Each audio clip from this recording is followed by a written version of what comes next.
volvemos, son 10:11 en todo el territorio nacional y actualmente con 31 grados de temperatura. Pasa rápida la mañana, Néstor. Pasa rápida la mañana y la temperatura está subiendo a un ritmo vertiginoso. vertiginoso y de mucho ¿Cuánto calor. tenemos ahora? 31 no veo ahí en ya. pantalla. 31 grados 31 ya. grados ya Sí. la temperatura. Tremendo. Tremendo, 10:11 y ya con este calor. 36 años pasaron o transcurrieron desde aquella gesta del 2 y 3 de febrero, Néstor, en la que muchas personas también perdieron la vida. En su momento no era tan relevante eso, pero allí se tiene como referencia esa cuestión. Y por otra parte, Néstor, como dato adicional a todo esto y las consideraciones que vamos teniendo es que el golpe militar de 1989 hubo dos frentes de batalla, Sí, ¿verdad? sí, sí, sí. Y hoy vamos a hablar con uno de sus protagonistas, Néstor. ¿Y qué? Se llama Fidencio Sánchez, es combatiente del golpe militar de 1989. En su caso estuvo cumpliendo el servicio militar como custodio del Palacio de Gobierno. Otro frente de batalla como el del escolta presidencial, caballería, artillería y otras armas se encontraba totalmente incomunicadas en medio de una incertidumbre total. ¿Cuántas víctimas fatales hubo tras la sublevación militar y la instauración del nuevo gobierno? Y también un tema que hasta ahora se debate, la ley de compensación e indemnización para los excombatientes del 89. Muchas familias perdieron hijos en aquella ocasión y otros quedaron inválidos, mutilados y lisiados. Fidencio Sánchez, excombatiente del golpe militar 1989. ¿Cómo te va? Te saluda Cristian Bianciotto. Estoy con Néstor Castillo en Hablando Claro Radio América. Buenos días, Cristian. Buenos días, Néstor. A los compañeros ahí en mesa, a los oyentes de la radio y a los televidentes. Gracias, Fidencio. Seguramente esta fecha siempre no te pasa desapercibido, recordando, aunque transcurrieron muchos años, 36 años de aquel golpe en el cual estuviste involucrado de manera directa, siendo en ese momento combatiente y vigilante guardia del Palacio de Gobierno, Fidencio. Así mismo, Cristian, para nosotros significa mucho esta fecha. Es como un volver a renacer para nosotros, analizando, mirando después de todo lo que pasó. Tal vez en aquel entonces, en ese momento, ni sabíamos de lo que pasaba. Comento como una anécdota que en el Palacio de Gobierno, yo en aquel entonces estaba de imaginaria primer turno, que normalmente solía ser de las 8 de la noche hasta las 10. En ese interín, siendo las 9:30 más o menos de la noche, llega el comandante de la tercera compañía PM, en aquel entonces, mayor de infantería Bienvenido Dos Santos, y me pide a mí despertarle a la tropa, a vestirse y a estar preparado, porque las primeras informaciones que nos llegó a nosotros en el palacio era que supuestamente la caballería estaba siendo atacada por la aviación. Uh-huh. Y en ese momento, ¿qué te tocó hacer? Porque la información, como estás mencionando, no era muy fluida. Y la información no era muy fluida. Siendo a las 10 de la noche más o menos, ya se levantaron todo lo que era, porque el Palacio de Gobierno había como 5 o 6 pelotón más o menos. Aparte de los que ya estaban de guardia, se empezaron a formar por pelotones. Un grupo subió a custodiar el edificio del Palacio de Gobierno. Otro grupo nos quedamos a custodiar lo que era el cuartel, de donde hoy en día funciona el gabinete militar. Y Fidencio, y eso fue a las 10 de la noche. ¿En qué momento ustedes se dieron cuenta de que las cosas se ponían más graves? Y si no me falla la memoria, creo que fue a las 11 de la noche, más o menos, que empezó a caernos los morteros desde la bahía. Ahí sí ya no nos dimos cuenta nos dimos cuenta de que en definitiva que ya era otra cosa lo que estaba pasando.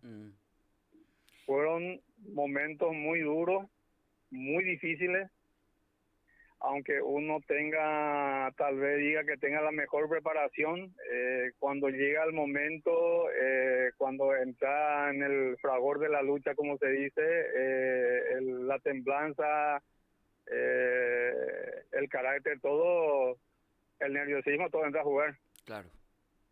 Ahora, Fidencio, ¿y qué ocurría a las 11 de la noche? Relatanos un poco, ¿qué recordás? ¿A vos qué te tocaba hacer? ¿Tus compañeros de ahí de la guardia del Palacio de Gobierno conversaban ustedes? ¿Tenían información? ¿Algún jefe que les contaba lo que pasaba? Y nosotros tuvimos solamente información ya cerquita de las 12 de la noche que realmente era un golpe de Estado, que la caballería estaba atacando ya la escolta, cuando eso sí, ya en ese horario ya se manejaba la información. Y lo único que nos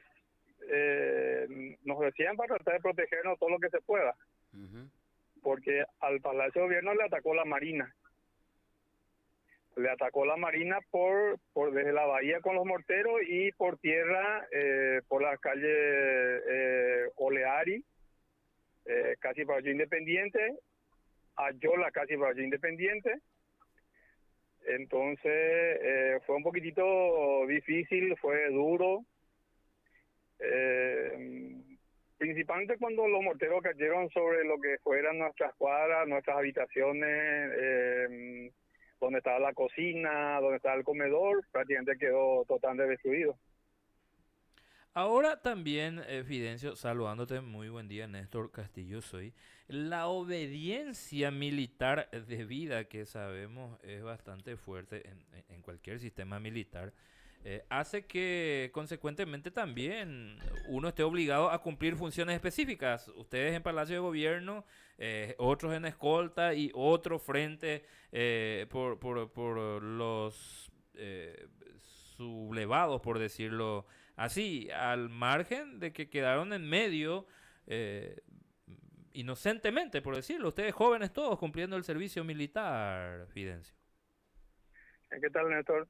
Y la verdad que sí, porque como todos saben, en aquel entonces la mayoría que estábamos cumpliendo el servicio era muy poco el porcentaje que cumplían los 17 años. Uh-huh. Doy ejemplo, yo me enrolé a los 15 años, yo soy de la remesa marzo del 88 y cuando ocurrió el golpe tenía 1 año de antigüedad. Ajá. Y así como decís, la orden es orden y a nosotros nos tocó defender el Palacio de Gobierno, defender a la autoridad de turno. Ajá, exactamente.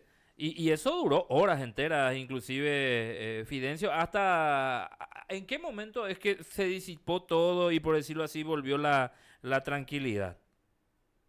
Y nosotros prácticamente tuvimos morteros prácticamente hasta las 2 de la mañana. Ajá. Porque si ustedes escucharan lo que decía el general Petit, que era el comandante de la Armada en ese entonces, cuando él habla en una entrevista y expone con qué tipo de proyectiles empezaron a tirar de la bahía y después por la resistencia que puso el Palacio de Gobierno, que tuvieron que cambiar de tipo de proyectil. Es por eso que para nosotros, lo que estuvimos en el Palacio de Gobierno, recordar esta fecha, rememorar lo que pasó en esa noche madrugada es bastante pesado, ¿verdad? Totalmente. Ahora, lo que siempre también hubo de incertidumbre, Fidencio, es cuántos verdaderamente perecieron, cuántos perdieron la vida. Tendrías vos, y sé que estás en un movimiento nacional de ex combatientes de aquella gesta militar, porque nunca se dio a conocer cifras exactas, como que se minimizó inclusive todo aquello, Fidencio. Y yo puedo hablar de lo que fue el Palacio de Gobierno. Gracias a Dios nosotros a nivel de soldados y oficiales, o sea que nosotros solamente tuvimos un oficial herido, que él en aquel entonces teniente Brito, fue herido en la pierna, ¿verdad? Y después ningún soldado fue herido dentro del Palacio de Gobierno, excepto la baja fue del oficial inspector del Valle, que era policía nacional en aquel entonces, porque era policía de la capital.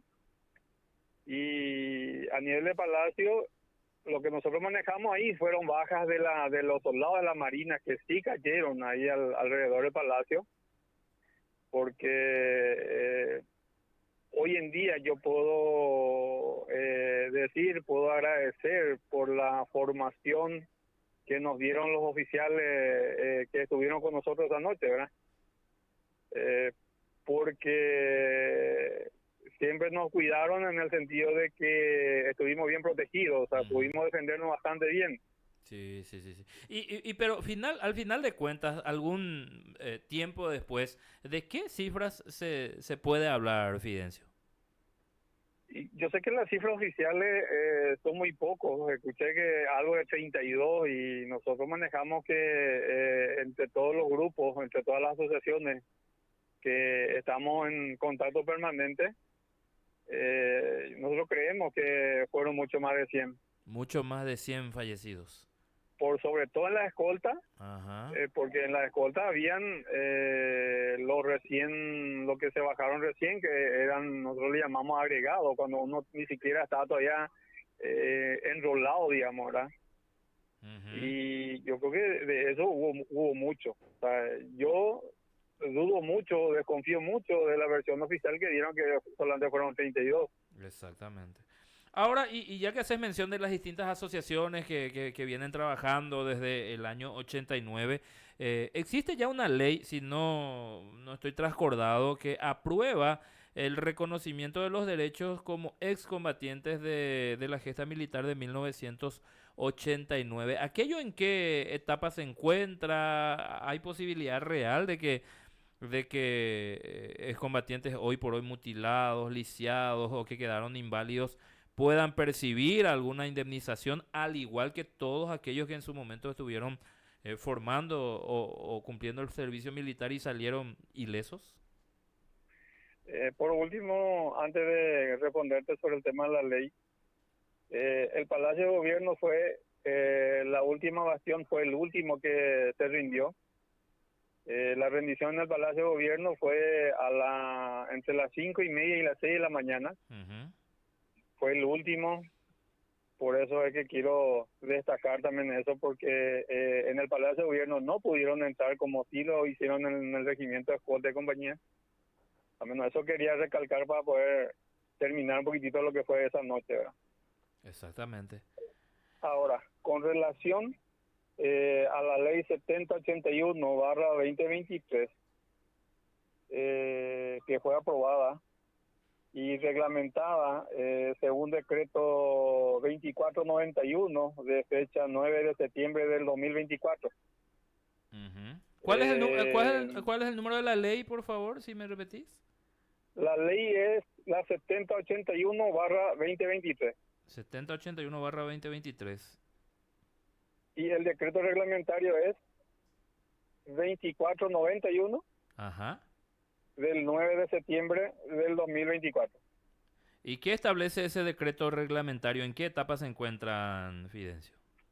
Y en el decreto se especifica bien quiénes son los que tienen derecho a reclamar dicha indemnización, debido a que como estamos en Paraguay, como famoso decimos, estamos en nuestro querido Paraguay, siempre aparecen personas avivadas, entonces queriendo entrar a reclamar dicha indemnización sin merecerlo, ¿verdad? En ese decreto reglamentario consta todos los requisitos y están todas las unidades participantes directas que tienen derecho a reclamar la indemnización. ¿Qué cuántos serían más o menos en total, Fidencio? Y los proyectistas manejan 1.500, pero yo creo que se estaría cerca de 2.000, de acuerdo a los números que nosotros manejamos a nivel de asociación, estaría entre 1.800, 1.900, ponerle 2.000 el máximo. Originalmente, en el proyecto de ley anterior, se establecía 150 jornales mínimo. Eso fue lo que se modificó en el Congreso hoy en día es 75 jornal mínimo, es lo que, o salario mínimo, creo que ronda por los 80 y millones de monedas, es lo que corresponde, porque en el decreto menciona que se consideró el salario mínimo de ese momento, en la fecha de la reglamentación, para hacer los cálculos. Tal cual, tal cual. Y finalmente, ¿cómo vive en esta fecha Fidencio a 36 años? De alguna manera también esa situación los puso, repito, en una situación, es cierto, de mucha incertidumbre. Muchos de ustedes ni siquiera sabían de qué bando estaban luchando, pero independientemente de ello, y para el país en sí, a esta altura y 36 años después, ¿considerás que valió la pena la era democrática en el país? ¿Contribuyó a tener un Paraguay más justo, más equitativo? ¿Cuál es la valoración particular que haces de todo esto? Y la verdad que siempre eso es algo de debate constante. De hecho, que para la gente que sufrieron en su momento, familiares torturados, familiares desaparecidos, yo creo que lo que más se valora es el valor de expresión y la libertad de prensa que vino posterior, ¿verdad? Uh-huh. Ahora, si vamos a entrar a debatir si hubo o no cambios estructurales, si los gobernantes de la era democrática hicieron más de lo que aquellos que se fueron, ya es un debate, una discusión permanente, porque desde mi punto de vista, a mi punto de parecer, la corrupción hoy en día es peor. Como siempre se dice, antes había un grupo más chiquitito, hoy en día te roba de abajo para arriba. Y es un debate permanente. Para algunos va a ser mejor, para otros va a estar a lo mejor igual, para otros va a ser peor. Pero como estamos en democracia, prima la libertad de expresión. Totalmente. Fidencio, agradecerte por el tiempo brindado, por revivir un poco con nosotros también todo esto que les tocó vivir y que para el país es algo trascendental e histórico. Y al mismo tiempo también, respecto a esta ley, la 7081/2023, seguramente que habrá novedades más adelante. Así es que gracias por el tiempo y en esta fecha conmemorativa, muy amable con nosotros. Le agradezco a ustedes por la llamada. Yo creo que la ley 7081 está bien encaminado. A mí me tocó verle a muchos camaradas que ya estuvieron tramitando sus documentos, ya están gestionando. La reglamentación habla que tenemos tiempo hasta quincena del año 2026 para presentar todos los documentos vía mesa de entrada en el Ministerio de Defensa, ¿verdad? O sea, hay tiempo bastante suficiente y yo creo que eso le da tiempo a la gente, por sobre todo a los camaradas que viven en el interior, que viven muy alejados de la capital, porque no es nada sencillo, también tiene sus costos. Y bueno, enviarle un saludo especial a todos los ex camaradas de la gesta. No importa, o sea, que como estuvimos bajo juramento de la bandera, muchas veces estuvimos en bandos separados, pero al final fuimos víctimas del momento, ¿verdad? Totalmente. Gracias, Fidencio, por compartir con nosotros. Muy buenos días. Fidencio, excombatiente. Fidencio Sánchez. Sí, excombatiente. Del 89.